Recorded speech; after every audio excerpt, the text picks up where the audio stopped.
From Chicago's CAN TV, this is Chicago Newsroom. Well, hi there. Welcome to Chicago Newsroom here on CAN TV. I am Ken Davis, and welcome to another show. If you were in front of your TV last Sunday and you weren't watching CAN TV, you might have seen Scott Pelley's report on 60 Minutes. It was about predicting crime in Chicago. It was a pretty favorable examination of how the Chicago police are all in on technical policing. The so-called strategic subject list, we've talked about it so often here on Chicago Newsroom. That was the main focus for 60 Minutes on Sunday, but that's only one way that today's CPD has embraced artificial intelligence, web-based instant communications, massive quantities of data collection and manipulation. And today, on this segment, we're going to focus on ShotSpotter and a suite of related apps and programs that you've probably not been paying a lot of attention to, and I don't blame you. It turns out that the police now have very highly sophisticated mechanical eyes and ears. And you know what? They're covering almost half of the land surface of our city. And that raises some pretty interesting questions, don't you think, about privacy and legal entrapment, stuff like that? Well, Michael Wasney has written a very provocative piece in the South Side Weekly right here. And it's all about all of this. And Michael is sitting at the table right with us. Congratulations, man. Thank you so much. Decent piece, very decent piece. And it really does focus that idea to me that I guess the police are just sort of all in on all different kinds of things, but a major thrust for the Chicago police, and I guess others, is this kind of reliance on data and reliance on artificial intelligence. And it just seems to be that we're moving very quickly along that track. Yeah, I think one of the most interesting parts of it is in my interview, I believe it was with either Jonathan Lewin or Anthony Giulielmi, but they told me that this was actually the most rapid rollout of ShotSpotter that SST Incorporated, the company that manufactures it, has ever done. So I actually did not get that confirmed before press time by Ralph Clark, the CEO of SST Incorporated, but I think that is very reflective of how emphatically they've embraced this technology, despite the fact that A, they've had dissatisfactory results with ShotSpotter in the past, and B, many other cities have faced concerns about its effectiveness, possible legal oversteps with regards to constitutional rights and eavesdropping laws. So, but nonetheless, it's been incredibly zealous. Yeah. Well, let's unpack this little by little. We mentioned at the top that 60 Minutes was talking about the strategic subject list, which is something we've talked about many, many times on the show here. But the strategic subject list is kind of like another one of these data collection points, right?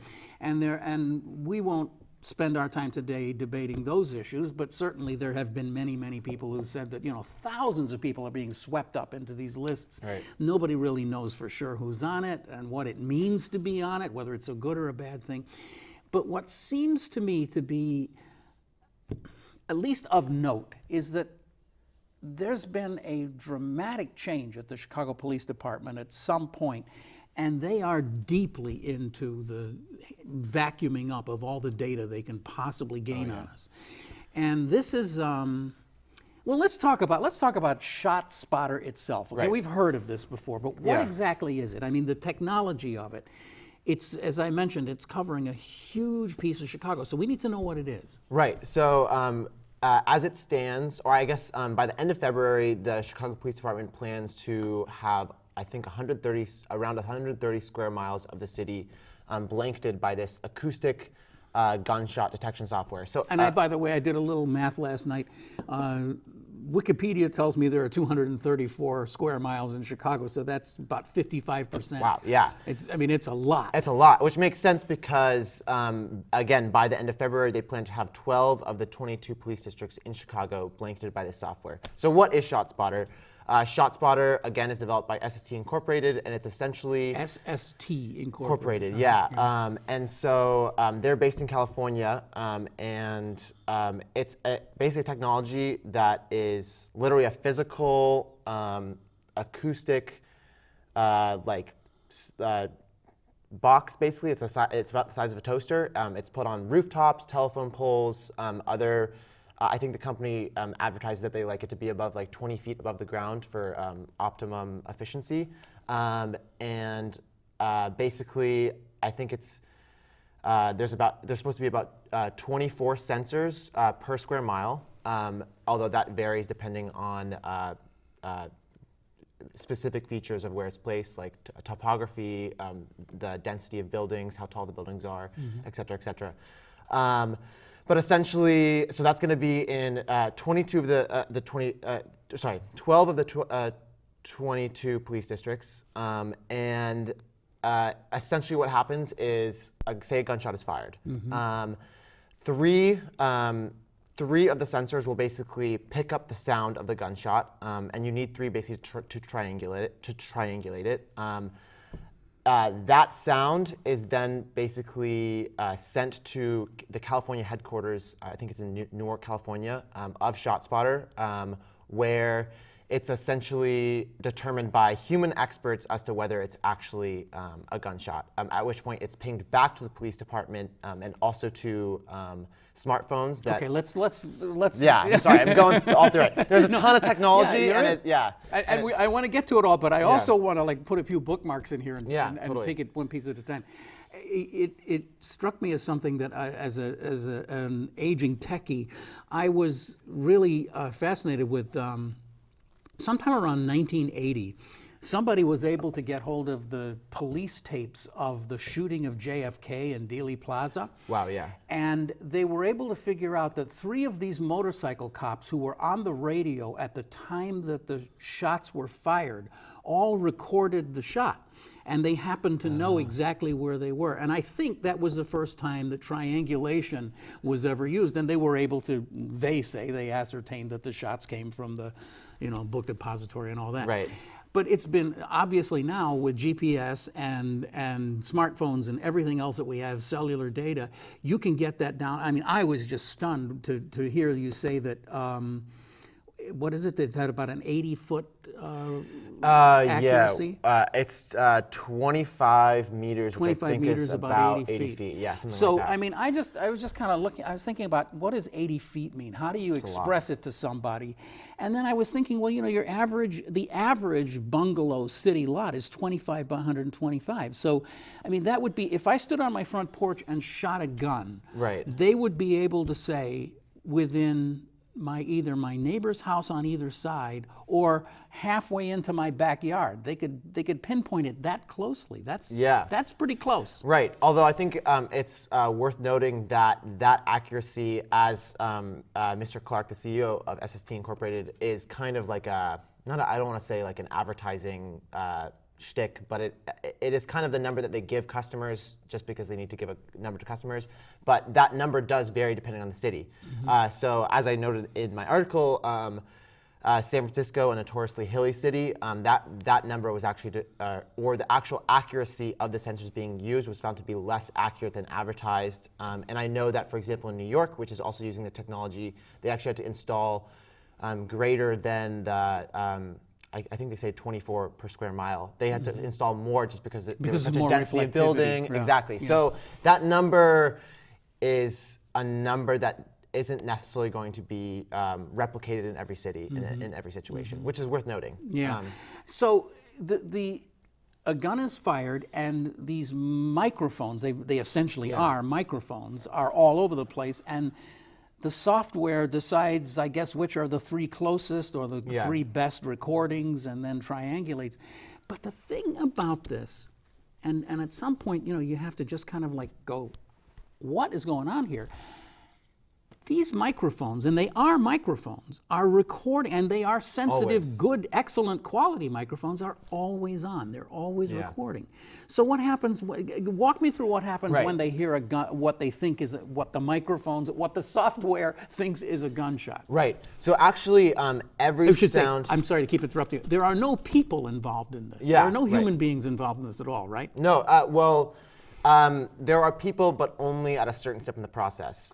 But in the beginning, there are no people, and let me clarify. So a gunshot is even before a gunshot is fired, these as you said, the microphones are always recording, and all of that data is retained in a server called, I believe it's called Loc server, which is also physically based in California. So all of that auditory sound, all of that sound data is being downloaded onto this server, and then not just when a gunshot is fired. When a sound that whatever their algorithm is, when a sound is when a gunshot is fired, and the algorithm kind of detects that as a possible gunshot, then the 2 seconds of audio before the boom and 4 seconds after is basically sent to these Newark, California headquarters, where then that's the first time that you see a human expert involved in the process, at which point they go through an extra vetting process where they determine, is it actually a firework? Is it actually a gunshot? Is it a firework? Is it a car? So at which point, if it's vetted and confirmed to be a gunshot, at that point it's pinged back to the CPD or whatever other agency is using this technology. So yes, all of this sound data is stored on Loke server, although at a certain point it is deleted just for reasons of like storage and data. Yeah, because I mean, you'd need a pretty massive server if you've got thousands and thousands of microphones all over the country recording. But nevertheless, it's not immediately deleted, right? No, so the event happens and the system doesn't say, okay, I'm clipping it back to 2 seconds before and I'm discarding everything else before that. It's still held on to for some period of time. Yeah. So if, for example, I shot somebody and I said to that person for the 5 seconds before, I've been waiting to kill you for the last 5 years, you blankety blank blank, meet your maker, bang. Yeah. Then you could have, the evidence is somewhere that I said that. You can hear me say that. And that's happened. Right? In fact, has it? It has happened, not in Chicago, but it has happened. There have been several cases, and this has raised a lot of alarm and controversy, especially concerning Fourth Amendment rights and, again, these eavesdropping statutes. So I believe it happened in Oakland, California. I also believe it happened somewhere in Connecticut, where basically someone fired a gun, and in the 2 seconds prior and 4 seconds after, they basically said something that ended up incriminating them, and it was used in court to incriminate that person, which obviously the representatives of the defendant raised concerns that was overstepping the constitutionally allowed. It was basically infringing on the constitutional rights of the defendant. And it's worth noting that. While I don't know the legal specifics of this, I do know that Illinois' own eavesdropping statutes are, I think, more stringent than a lot of other states. Although again, I can't speak to the legal specifics. So that's definitely going to be something that might become a problem in the future. Although there have been none of these. They call them. Ralph Clark calls these edge cases, or like these anomalous incidents that no one has to worry about. I mean, obviously. That might be exactly the kind of thing. Well, it's interesting, isn't it, how we've lived now with cameras watching us everywhere we go for 25 years or more, and we've gradually become accustomed to it. And in fact, every once in a while something horrible will happen on the CTA, and there's 25 cameras on that station, and you're glad they're there. And every time I get into an L car, I look at those cameras and I think I'm really glad they're there, which is not what I said 10 years ago. Right. But I can't imagine that we're ever going to get used to having our conversations being recorded as we walk down the street, which is what this system is capable of doing. So let's talk about the cost and the fact that we don't own any of this stuff, right? We're not installing these microphones. So that's a good point. So as it stands, ShotSpotter is a subscription service, and that was actually, it was not always that way. This technology has actually been around for decades at this point. But I think I want to say it was 2011 or 2012, the company made a transition from a high price system that agency would buy fully to a subscription service. And there are probably a couple of reasons behind that. One, it was really, really expensive for an agency to purchase this software. But I think another reason was honestly because it's they now have the ability to keep the data, and the data is proprietary, so they can sell it if they wish. So they can sell you your own data. Exactly, and that was that's actually they sometimes release parts of their data, but there are a lot of researchers who would love to get their hands on this because it's obviously a treasure trove, but it's kind of a black box, honestly. ShotSpotter is kind of a black box with their I think, again, I want to recommend this article. It's called "The Shots Heard Round the City," and it's in this week's Southside Weekly. It's online. It's very easy to find. Just go to Michael Wasney, Southside Weekly. You'll find it immediately. It's a pretty hefty, long read, and it's a good, worth doing. Thanks so much. But I'm just curious about. There are so many insights that you've given us about things, what happens inside the police station, and the software and how it's used. And there's this thing called Hunch Lab, which I'd never even heard of before. What's that? So Hunch Lab is a predictive policing software, which unfortunately I couldn't deal with so much in this article because I was mostly focusing on ShotSpotter, but my research certainly brought me into a ton of contact with it. Hunch Lab is essentially a machine learning software that basically predicts crime, where crime will happen, and many other agencies around the country have already implemented their own predictive policing softwares. For example, the LAPD uses something called PredPol, which is short for predictive policing, and New York has used something called CompStat, which is not so much predictive policing software, but it does kind of help them find like hotspots in the city, and again, Chicago with the SSL has already been deploying these kind of predictive policing methods already. Hunch Lab is essentially a predictive policing software that incorporates environmental factors, so like weather, terrain, the proximity of something like a liquor store or a bank, but then it also incorporates like historical crime data and what they said in some press, or what Azavea, the developer of the software, says are socioeconomic indicators. And so that's important. Right. Yeah. So a huge worry around software like this is that it will simply act as a proxy for other biases. So like if you're having historical crime data that is for the most part focused on the south and west side of Chicago, simply because historically there's been an over-policing of those areas, so there's a huge worry that these kind of softwares, and they too are kind of a black box. It's very hard to know what goes on. And they're created by the people who have the biases in them initially, already. right? So exactly. they're sort of like they're birthing this new black box of information. Right. With the same biases. Right, exactly, and there haven't been honestly so many studies around it. I actually was just like skimming a opinion piece in Nature.com today that was saying like we don't know whether this is going to exacerbate or ameliorate like these like racial biases in policing, for example. And there is the huge worry that these are just proxies, essentially. So we're getting really short on time, but what I think to me the most interesting piece of your article was about the clearance rate. Yeah. We talk all the time here about, you can walk down the street and shoot somebody and you have about a 95% chance that you won't get caught. Yeah.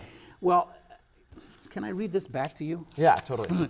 The vast majority of alerts received from the SST's headquarters to CPD back to the Chicago Police Department, the vast majority resulted in dead ends. There was no evidence found, no reason to begin a case, let alone make an arrest. Of 4,814 unique ShotSpotter linked events identified by the OEMC's data, just 508 of 4,800, a little over 10%, resulted in the CPD finding enough evidence to open investigation. That's roughly analogous, and this is important, with the rate of cases open from solely human-related gunshots reported to 911. Exactly. And Now, I think, explain that. So I think the issue at hand is, well, I think I want to be hesitant of condemning a software that seems to be contributing to a reduction in violence.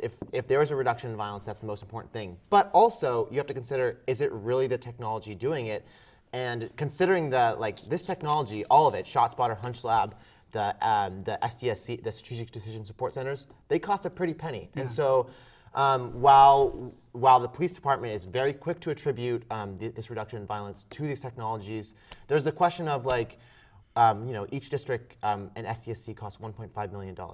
What if that was put into, what if that helped them not close mental health clinics? What if that we see all this consolidation of public schools, the closure of 4 and then opening 1 in its stead?